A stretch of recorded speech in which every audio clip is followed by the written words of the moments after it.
और आपने अस्सलामुअलैकुम जी, मैं हूं फैसल अब्बास और सुप्रीम कोर्ट ऑफ पाकिस्तान से मेरे साथ कमर मेकन मौजूद है। नाज़रीन, 63 नजरसानी केस का मामला है और चीफ जस्टिस काजी फाइज ईसा साहब की सरबराही में 5 रुकनी बेंच इस केस की समाअत कर रहा है। सबसे पहले आपको ये बताएं कि इस केस की समाअत कब तक मुलतवी हो चुकी है और कल मज़ीद वकला को सुनने के लिए वक्त दिया गया है। चीफ जस्टिस काजी फाइज ईसा साहब की जानिब से रिमार्क्स दिए गए कि मज़ीद जो वकला रहते हैं उनको कल सुना जाएगा। 63 का मामला नाज़रीन, इसकी टाइमिंग बहुत ही इंपॉर्टेंट है। उसकी वजह यह है कि हुकूमत एक आईनी तरमीम करना चाह रही है और इस आईनी तरमीम में हुकूमत के पास नंबर पूरे नहीं है। उसी के लिए ये 63 नजरसानी केस की समाअत को इस टाइम समाअत के लिए मुकर्रर किया गया और उसी के साथ ही चीफ जस्टिस काजी फाइज ईसा साहब को इतनी जल्दी थी कि जो जस्टिस मंसूर अली शाह है वो दूसरा रोज दूसरी मर्तबा उस आईनी कमेटी और जजेस की जो कमेटी है उस कमेटी के अंदर बैठी भी नहीं और उसके बाद किया जाएगा वो बेंच भी बन गया और आधे घंटे बाद उसमें नई मख्तर अफगान को शामिल भी कर लिया गया। आज की समाअत के अंदर इम्पोर्टेंट क्या हुआ, क्या कमर मेकन साहब रुझान है, हम ये देखते हैं कि कानून क्या है, आइन क्या है और हम एक्सपेक्ट करते हैं और उम्मीद रखते हैं कि जो भी जज साहिबान हैं वो ये इस पर बात करना बड़ा जरूरी है। सबसे पहले फैसला कानून और उसकी वजह यह है कि जब भी किसी पार्टी को किसी फरीक को एतराज होता है बेंच के ऊपर या किसी जज के ऊपर तो वो सबसे पहले केस शुरू होने से पहले अपना एतराज सामने रखते हैं और रखना भी चाहिए ताकि अगर समाअत होनी है तो फिर वो सारों की म्यूचुअल अंडरस्टैंडिंग के साथ फिर आगे चले। अगर किसी एक फरीक को एतराज होता है वो सबसे पहले अपने एतराज़ात सामने रख देता है, उसको मुस्तरद या मंजूर किए बगैर आगे समाअत जो है वो नहीं चलानी चाहिए। और अगर एतराज़ात हो तो उसके ऊपर प्रॉपर उस फरीक के दलाइल लेने चाहिए कि भाई आपके एतराज़ात किस नौयत के हैं, क्या वो वैलिड रीजंस हैं या नहीं है। तो खैर इस पर आज बैरिस्टर अली जफर ने जैसे ही समाअत शुरू हुई चीफ जस्टिस काजी फाइज ईसा साहब नईम अख्तर अफगान साहब को बेंच में शामिल करने के बाद जब सुप्रीम कोर्ट के अंदर आए और अदालत के अंदर कार्रवाई शुरू की तो सबसे पहले उन्होंने वो मिनट्स ऑफ द मीटिंग पढ़कर सुनाए जो कमेटी 3 रुकनी कमेटी के होते हैं। हालांकि जस्टिस मंसूर उसमें आज भी शामिल नहीं हुए तो वो 2 रुकनी कमेटी के मिनट्स में उसको कहूँगा, वो 3 रुकनी कमेटी है ही नहीं। और अगर काजी साहब ये समझते हैं कि तीसरे रुकन के बगैर भी अदालत चलाई जा सकती है या वो कमेटी जो है वो अपनी आईनी और कानूनी हैसियत रखती है तो फिर तीसरे रुकन को निकाल देना चाहिए। फिर ये तकल्लुफ क्यों किया हो, इसकी भी एक समझ नहीं आती। बहरहाल इस पर आते हैं दोबारा से। उन्होंने जनाब बैरिस्टर अली जफर साहब के दलाइल सुनने से इनकार कर दिया और कहा कि आप जाकर बैठ जाएं, आप अपनी बारी पर बात कीजिएगा। बैरिस्टर अली जफर ने कहा कि जी वो तो मैं अपनी बारी पर अपने दलाइल तो सारे दूंगा ही, लेकिन मैं इस बेंच के ऊपर जो मेरे एतराज़ात है मैं वो आपके सामने रखना चाहता हूं। तो बेसिकली बैरिस्टर अली जफर के एतराज़ात ये थे कि मंसूर अली शाह साहब के कमेटी में शामिल हुए बगैर ये कमेटी मुकम्मल नहीं हो सकती और जब कमेटी मुकम्मल नहीं होती तो उसका इजलास और उसके तहत लिए गए जो फैसले हैं वो भी गैर आईनी है, गैर कानूनी है, उनको फैसलों को नहीं माना जाना चाहिए। और जस्टिस मुनीब जब तक वापस इस कमेटी में शामिल नहीं हो जाते जो कि ओरिजिनली प्रैक्टिस एंड प्रोसीजर के तहत बनी की पुरानी कमेटी थी तो तब तक जस्टिस मंसूर भी नहीं बैठेंगे और जब तक जस्टिस मंसूर नहीं बैठेंगे कमेटी मुकम्मल नहीं होगी। और जब तक कमेटी मुकम्मल नहीं होगी तो फिर भाई 3 रुकनी कमेटी जब इजलास के लिए नहीं बैठ रही है, 2 जजेस बैठते हैं वो अपनी मर्जी से फैसला कर देते तो वो जाहिर है उस फैसले के ऊपर सवालात उठते हैं कि उसकी आईनी हैसियत क्या है, उसकी कानूनी हैसियत क्या है। क्योंकि देखिए पार्लियामेंट के अंदर भी कोरम पूरा होना जरूरी है। आप जमहूरियत की अगर बात करते हैं ना, वैसे आज काजी साहब अदालत के अंदर कह रहे थे, अच्छा इसी जुमले के ऊपर उन्होंने बैरिस्टर अली जफर से ही बल्कि कहा था कि भाई एक तो आप जमहूरियत पर नहीं चलते, आप भी तो कोशिश करें जमहूरियत पर चलें। अब काजी साहब जो है उनकी अपनी मर्जी की जमहूरियत है, दूसरे लोगों के लिए उनकी अपनी मर्जी की जमहूरियत है जिस पर काजी साहब चाहते हैं कि वो लोग अमल करें। तो ये बहुत बड़े तजादात है इस वक्त मौजूदा चीफ जस्टिस काजी फाइज ईसा साहब के, और उन तजादात के रहते जब तक उनको दूर नहीं किया जाता, इन तजादात के रहते आईनी तौर पर इस सुप्रीम कोर्ट के अंदर कोई भी शफाफियत वाला काम होता हुआ नजर नहीं आ रहा। हालांकि वो हर दफा खुद साख्ता अपनी शफाफियत, खुद साख्ता ट्रांसपेरेंसी, खुद साख्ता एहतसाब की बातें करते रहते हैं, लेकिन कभी भी वो इसके ऊपर अमल करते हुए कभी भी नजर नहीं आए। वो सिर्फ और सिर्फ बातें करते हुए हमेशा नजर आते हैं। दूसरा, आज बैरिस्टर अली जफर ने जो एतराज किया था, बात तो ये थी कि देखिए जब पहले से उन्होंने डिसाइड किया हुआ था ना कि बस मैंने इसको डिसाइड करना है, तो फिर वो किसी के एतराजात सुनने के लिए राजी भी नहीं होने वाले थे। बहरहाल बैरिस्टर अली जफर ने अपनी जो गुजारिशात थी वो करना चाहिए, लेकिन उन्हें रोक दिया गया। कहा गया कि आप अपनी सीट पर बैठ जाएं, आप अपनी बारी पर बात कीजिएगा। और बारी पर जाकर आएंगे बैरिस्टर अली जफर और आकर फिर एतराज़ात करेंगे तो पता है चीफ जस्टिस साहब क्या कहेंगे, वो कहेंगे ये एतराज़ात तो आपको शुरू में रखने चाहिए थे ना, ताकि हम इनको पहले डिसाइड करते फिर आगे प्रोसीडिंग चलाते, क्योंकि अब प्रोसीडिंग बहुत सारी चल गई है तो अब ये एतराज़ात माने नहीं रखते। तो इस तरह से चीफ जस्टिस काजी फायद ईसा साहब इस वक्त सुप्रीम कोर्ट के साथ खेल रहे हैं, और इस वक्त जो घिनौना खेल चल रहा है ना, मेरे ख्याल में ये बहुत बड़ी तबाही लाने वाला है।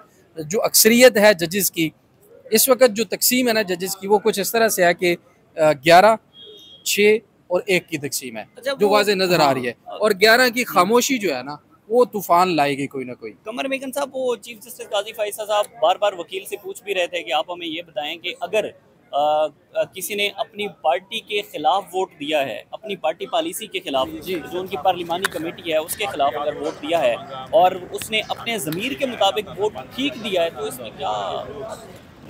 लेकिन फिर पार्लिमानी पार्टी का फिर फायदा क्या है? पार्लिमानी पार्टी के भी पार्लिमानी पार्टी के कुछ असूल, कवानीन, कुछ ज़ाब्ते हैं कि जो पार्लिमानी लीडर है वो हिदायत जारी करता है कि भाई हमारी पार्टी इस स्टांस पे खड़ी है, हमें। अच्छा मुझे एक बात बताएं, उस बंदे का ज़मीर गिना जाएगा या पीछे लाखों वोट लेकर आने वालों के ज़मीर गिने जाएंगे?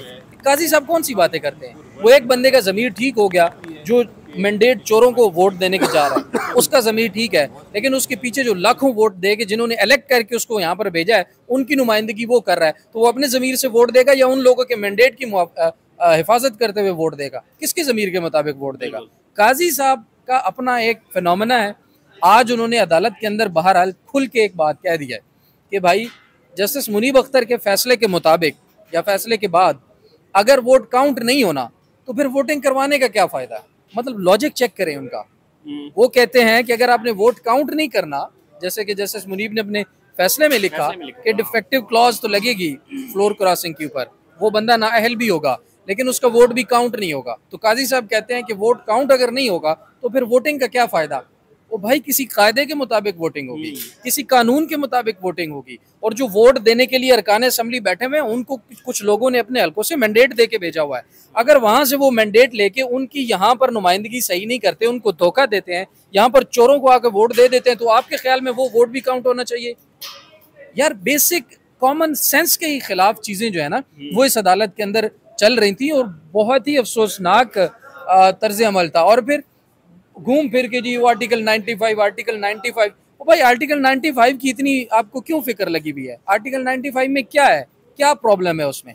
उसको अगर एड्रेस नहीं किया तो आप एक बेसिक सा रूल है कि मैंडेट जिसका होता है उसी मैंडेट को इस्तेमाल करते हुए अरकान असेंबली को उसी पार्टी पॉलिसी के तहत अपने वोट देने होते हैं। अगर पार्टी पॉलिसी के खिलाफ वोट देते हैं तो वो बंदा नाअहल क्यों होता है? इसलिए कि पार्टी पॉलिसी को आपने फॉलो नहीं किया। तो पार्टी पॉलिसी को फॉलो ना करते हुए जो वोट दिया वो काउंट कैसे हो सकता है? ये मतलब मैं हैरान हूँ, मेरा दिमाग फट रहा है काजी साहब की बातें सुन के कि वो किस लॉजिक के तहत ये चीजें कह रहे हैं। ये आइन में अपनी तरफ से लिख दिया। आप मुझे ये बताएं कि चीफ जस्टिस काजी फायद ईसा साहब ने ये जो 2 रुकनी कमेटी के साथ बेंचेस बना दिए, पिछले भी बना दिए, आज का भी बना दिया, क्या ये सुप्रीम कोर्ट के अपने रूल्स को जो है वो अवॉइड, वो क्या कहते हैं उसको यार, हाँ, उसको वायलेट करने के बराबर नहीं है? वायलेट किए हैं भैया आपने अपने सुप्रीम कोर्ट के रूल्स। ये जिस दिन भी मामला खुली अदालत में ये लगा, ये काजी साहब के ये जो डिसीजन है ना कमेटी के अंदर बैठ के बेंचेस बनाने, ये भी उड़ जाएंगे। इसके तो नहीं लगेगा? देखिए उनके होते हुए एक सरप्राइज आ रहा है बहरहाल। अच्छा, एक सरप्राइज आएगा। एक सरप्राइज इस्लामाबाद हाई कोर्ट के जजेस ने दिया था खत लिख कर। एक सरप्राइज मुझे लगता है, बल्कि मैं वो क्या कहूँ ना कि मेरा एक यकीन मुहकम है, वो ये है कि सुप्रीम कोर्ट के भी अक्सरियती जजेस एक सरप्राइज देंगे। अच्छा। और अगर उनकी बात ना मानी गई ना तो फिर माइनस काजी फार्मूला भी अप्लाई हो सकता है। चलें, वो तो टाइम पे डिपेंड करेगा। मुझे ये बताएं कि एट दी एंड अब नजरसानी केस की समाअत कल तक मुलतवी हुई है, कल जजमेंट रिजर्व होने का बिल्कुल काजी साहब का बस चलता तो वो आज ही जजमेंट लिख के जाते, लेकिन चूँकि वकील ज़्यादा थे, बातें ज़्यादा थी, चीज़ें काफ़ी डिस्कस हुई, और फिर काजी फायद ईसा साहब उस बेंच में शामिल नहीं थे जिसने ये जजमेंट दी थी। उसके अंदर अमीनुद्दीन साहब शायद शामिल नहीं थे, और उसके अंदर नईम अख्तर अफगान साहब भी शामिल नहीं। तो 3 जजेस जो हैं वो नए हैं। इन 3 जजेस को ये चाहिए था कि कम से कम फाइल तो पढ़ कर आते। आज वो सुप्रीम कोर्ट बार एसोसिएशन के प्रेसिडेंट को कह रहे हैं यार हमें इसका पस मंजर बताएं। और भाई आपको पस मंजर ही नहीं पता, आप केस लगा कर बैठ गए, कम से कम पढ़ तो लें, फाइल तो देख लें, फैसला क्या था, फैक्ट्स क्या थे, उन चीज़ों को रिव्यू करके तो आए। आप रिव्यू सुनने आ रहे हैं और आप तमाम दलाइल मांग रहे हैं। हालांकि रिव्यू के दलाइल अलग होते हैं और वो वहाँ पर जनाब आज अपना नॉलेज इकट्ठा करने के लिए बैठे थे। तो मेरे ख्याल में उनको एक तो पहले तैयारी करनी चाहिए, सुप्रीम कोर्ट को रूल्स को वायलेट नहीं करना चाहिए, बुनियादी इंसानी हकूक़ को सामने रखना चाहिए, मैंडेट का बेसिक जो फिनोमेना है उसको समझने की ज़रूरत है। उसी के तहत जो अरकान असम्बली हैं वो वोट दे सकते हैं या वो वोट किसी को नहीं दे सकते। मैंडेट को जब आप लोग मान नहीं रहे हैं, काजी साहब वैसे मैं पता नहीं क्यों इतना दिमाग खपा रहा हूँ, काजी साहब को मैंडेट से कोई लेना देना नहीं है।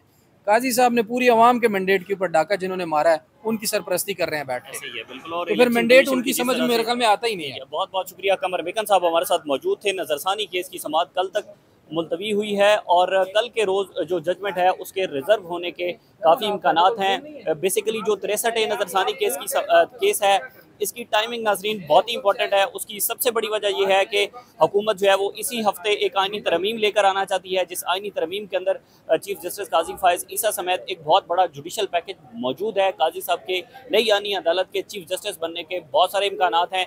इसकी टाइमिंग बहुत ही इंपॉर्टेंट है, देखना होगा। जो भी अपडेट्स होंगे आपके साथ शेयर करते रहेंगे।